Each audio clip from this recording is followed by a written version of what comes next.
আমরা তো জাতীয় সংসদ নির্বাচন নিয়ে কথা বলছি, গণভোটও কিন্তু একটি আছে। সেই গণভোট ইস্যুতে মাঠে আপনাদের প্রচারণা কি? জি, গণভোট ইস্যুতে মাঠে আপনাদের প্রচারণা কি, মানে ভোটারদের সঙ্গে কোনো প্রচারণা আছে কিনা গণভোট ইস্যুতে?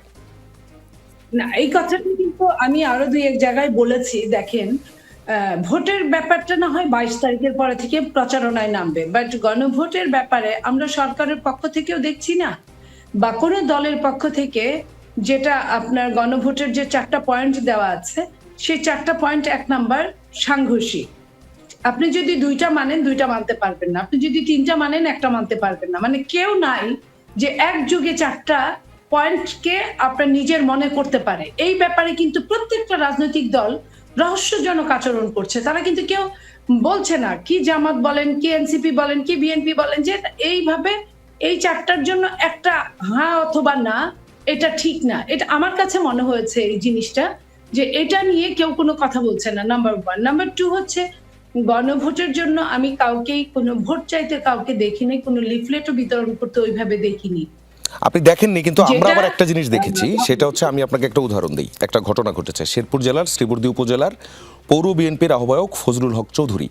তিনি একটা উঠান বৈঠকে গিয়েছিলেন এবং সেখানে তিনি ভোটারদেরকে বলছেন, গণভোটে হাঁ ভোট দিলে 72-এর সংবিধান, 71-এর মুক্তিযুদ্ধের ইতিহাস, 16 ডিসেম্বর 26শে মার্চ থাকবে না।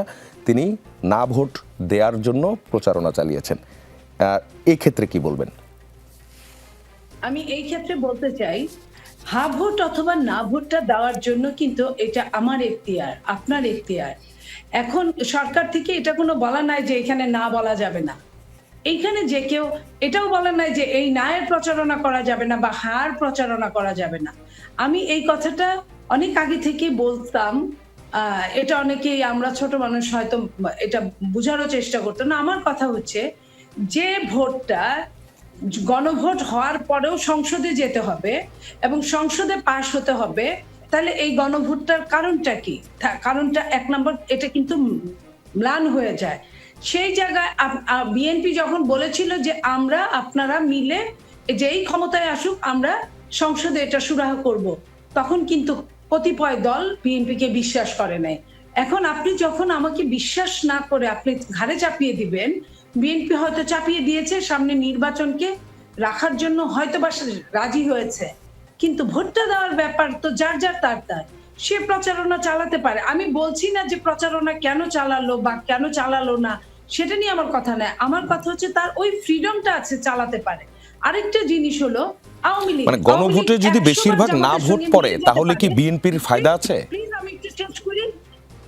আমি একটু শেষ করি।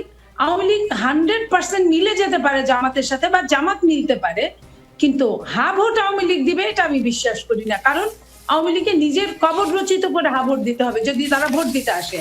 এখন ভোটের ক্ষেত্রে যদি না ভোট জয়যুক্ত হয়ে যায়, আল্লাহ না করুক, যদি জয়যুক্ত হয়ে যায়, বলেন তো দেশের অবস্থাটা কি হতে পারে, কোথায় যেতে পারে? এই জিনিসটা রাজনীতিবিদদের, এখানে অনেক পুর খাওয়া রাজনীতি নেতারা আছে সব দলেই। এই পুর খাওয়া রাজনৈতিক নেতাদের কিন্তু এই জিনিসটা দ্বিতীয়বার বিবেচনা করা দরকার ছিল। আমি আমার ক্ষুদ্র জ্ঞানে যেটুকু বুঝলাম। এখন আপনি যদি কেউ বলে থাকে, আপনার কথা যদি সত্যি হয়ে থাকে, যদি না ভোট, যদি শ্রীবর্দী ওই ইউনিয়নে, যদি ওই থানায়, যদি পৌর থানায় বিএনপি যদি বলে থাকে, আপনি তো তার উপর চড়াও হতে পারবেন না, আমিও পারবো না। বাট দল থেকে আমাদের উপর এই ধরনের কোনো কিছু বলা নাই। উনি হয়তো বা উনার মতো করে উনি হয়তো বা রাজনীতি করলেও, কিন্তু কেউ কেউ আছে যে এক এক মনা থাকে। কেউ আছে আপনার স্বাধীনতার সপক্ষে, কেউ আছে স্বাধীনতার বিপক্ষে। এখন যে যার মতো করে সে একটা রিপোর্ট করে সে তার মতো জি, আমি অ্যানাউন্সমেন্ট আমি করতে আপনার পারে। উত্তরটা পেয়েছি।